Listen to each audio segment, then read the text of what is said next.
మనం చూస్తూ ఉన్నాం. ఎక్కడెక్కడికో వెళ్లి మనం దర్శనం చేసుకోలేనటువంటి వారిని కూడా మన శ్రీ శారదా సంగీత కళా సమితి వారు తీసుకొచ్చి మన దగ్గరలో అనపర్తి గ్రామంలో ఈ యొక్క కార్యక్రమాలు ఏర్పాటు చేసి 8 రోజుల పాటు ప్రతి సంవత్సరం కూడా ఎంతో దేదీప్యమానంగా ఈ కార్యక్రమాలు నిర్వర్తించడం జరుగుతుంది. గరికపాటి నరసింహారావు గారు, మరి అదేవిధంగా చాగంటి కోటేశ్వరరావు గారు, ఇంకా ఒకళ్ళ ఇద్దరు పేర్లు చెప్పుకుంటూ పోతూ ఉంటే చాలా సమయం పడుతుంది. ఎంతో మంది మహాత్ముల్ని ఇక్కడికి తీసుకురావడం, అనేకమైనటువంటి ఆధ్యాత్మిక కార్యక్రమాలు ఈ 8 రోజులు కూడా ఏర్పాటు చేయడం జరుగుతుంది. ఈ కార్యక్రమాన్ని ప్రత్యేకంగా మనందరినీ కూడా ఈ యొక్క 8 రోజులు కూడా రమ్మని చెప్పి ఆహ్వానించడానికి మన వెంకటరెడ్డి గారు ఈ రోజు అనపర్తి గ్రామం నుంచి శ్రీ శారదా సంగీత కళా సమితి మరి వ్యవస్థాపకులు ఒకరైనటువంటి మన సత్సంగానికి ఈ రోజు వారు రావటం మనందరికీ ఆనందదాయకం. కాబట్టి వారి మాటల్లో 2 విషయాలు తెలియజేస్తారు. అందరూ కూడా విని ఆ యొక్క కార్యక్రమ ఆహ్వానాన్ని మన్నించి మనందరం కూడా వెళ్దాం. ఓం శక్తి.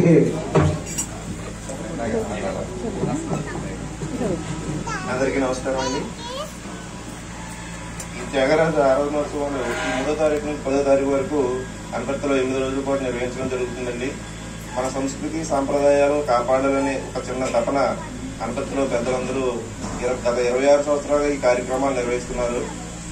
అయితే ఈ కార్యక్రమాలకి ఇప్పుడు మన పిల్లలు కానీ మనం కానీ అంత ఆదరణ చూపించట్లే. మన సంస్కృతి సాంప్రదాయాలు మనం కాపాడుకోవాలంటే మన పిల్లలను కూడా ప్రోత్సహించి మీతో పాటు మీ పిల్లల్ని మీ చుట్టుపక్కల ఇళ్లలో అందరికీ చెప్పి మీరు దగ్గరుండి తీసుకురండి. ఇందులో కార్యక్రమాలు ఏమేంటి అన్నది ఈ రోజుల్లో మొత్తం ప్రింట్ చేశారు. మన రాఘవరెడ్డి గారు కూడా ఒకసారి మీకు వివరించి చెప్తారు. మీ బ్రోచర్ కూడా ప్రతి ఒక్కరికి ఇవ్వడం జరుగుతుంది. మీరు అందరూ ఒకసారి చదివి ఇందులో ప్రముఖమైన వ్యక్తులందరూ ఉపన్యాసాలు కూడా ఉన్నాయండి. మీరు ఎప్పుడో ప్రతిరోజు టీవీలో చూసేవి ప్రత్యక్షంగా మేము అనపర్తికి తీసుకొస్తున్నాం. మీరు వచ్చి వారి ప్రవచనాలు విని మీతో కూడా మీ పిల్లలను కూడా తీసుకొచ్చి వారికి మన సంస్కృతి సాంప్రదాయాలకు గొప్పదనం వాళ్ళ నోటి నుండి వింటే వాళ్ళు ఆచరిస్తారు. మనం చెప్తే వాళ్ళు వేలకొలంగా ఉంటుంది, కానీ వాళ్ళ నోటి నుండి ఇస్తే వాళ్ళు గొప్పగా ఉంటుంది. కాబట్టి మీ పిల్లల్ని తీసుకురండి. అలాగే మీ చుట్టుపక్కల ఇళ్ళ అందరికీ కూడా చెప్పండి. థ్యాంక్ యూ, ధన్యవాదాలు. జనవరి నెలలో ఈ కార్యక్రమాలు జరుగుతున్నాయి కనుక మనందరం కూడా వెళ్దాం. మరి ఆటోలు కూడా పెట్టుకెళ్ళి మనం ప్రతి సంవత్సరం కూడా వెళ్తాం జరుగుతుంది. ఈ సంవత్సరం మరి మన గరికపాటి నరసింహారావు గారు సంవత్సరం ఆపి సంవత్సరం రావటం జరుగుతుంది. కాబట్టి ఈ సంవత్సరం సామవేదం షణ్ముఖ శర్మ గారు మనం ఈ మధ్యకాలంలో మన చుట్టుపక్కల గ్రామాలకు రాలేదైనా అనపర్తి వస్తున్నారు. కాబట్టి 3 రోజులు ఉపన్యాస కార్యక్రమం ఉంటుంది.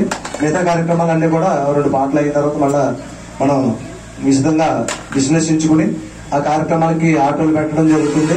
అలాగే ఉత్తర రోజుల్లో కూడా చాలా మంచి మంచి కార్యక్రమాలు, సంగీత కచేరీలు అన్నమాట అవన్నీ కూడా పెద్ద పెద్ద సిటీల్లో మరి మన రాష్ట్ర స్థాయిలో దేశ స్థాయిలో అవార్డులు పొందినటువంటి మరి కళాకారుల చేత ఇక్కడ కార్యక్రమాలు జరుగుతాయి. కాబట్టి అటువంటివి చూడాలంటే ఎన్నో జన్మల పుణ్యం ఉండాలి, మన కళ్ళు మంచి ఉండాలి. మరి మన దగ్గరకు వస్తున్నారు కాబట్టి అందరూ కూడా వెళ్దాం. మరి వెనకాల నుంచి చూస్తున్నారు చూడండి. ఆయన సతీ సమేతంగా బండి నడపలేకపోయినా ఆ మాతగారు కూర్చోలేకపోయినా ప్రతి సంవత్సరం ప్రతి రోజు రావడం. ఎందుకంటే ఈ యొక్క మానవ జన్మ ఇచ్చినందుకు భగవంతుడి కోసం మనం ఏం చేసామో అనుకోవాలి తప్ప ఎప్పుడు కూడా భగవంతుడు నాకేం చేశాడు అనుకోకూడదు. ఇటువంటి ఆధ్యాత్మిక కార్యక్రమాలు మన ఊర్లో పెట్టాలంటే మనం పెట్టలేము. కానీ అనపర్తిలో చక్కగా ఈ శారదా సంగీత కళా సమితి వారు ప్రతి సంవత్సరం కూడా దేదీప్యమానంగా లక్షలు ఖర్చు పెట్టి ఆ కార్యక్రమం చేస్తున్నారు. మనందరం వెళ్లి ఆస్వాదించి ఆధ్యాత్మిక కార్యక్రమంలో పాల్గొని అమ్మవారి యొక్క అనుగ్రహాన్ని పొంది మరి ఆధ్యాత్మిక చింతనలో మరి అద్భుతమైనటువంటి శిఖరాలను అందుకోవాలని చెప్పి మనందరినీ కూడా మీ అందరినీ కూడా కోరడానికి ఈ రోజు ఈ అధినేతలు రావడం జరిగింది. వారికి మరొకసారి ఆ యొక్క త్యాగరాజ కళాసమితి వారు ఎంతమంది ఉన్నారు మరి ఎంత అంటే ఒకళ్ళిద్దరు వల్ల ఏది కాదు, సుమారు ఒక 25 మంది ఉంటే గానీ ఆ కార్యక్రమం అంతా నిండుగా జరగదు. అలాగా ఆ యొక్క కమిటీలో ఎంతమంది ఉన్నారో అందరికీ కూడా ప్రత్యేక ధన్యవాదాలు తెలియజేసుకుంటూ ఈ యొక్క కార్యక్రమాలు దిగ్విజయంగా జరగాలని అమ్మవారిని కూడా వేడుకుంటూ శ్రీ ఆదిపరాశక్తికి అఖిలాండ గురు బ్రహ్మాండ నాయకి శ్రీ పరాశక్తికి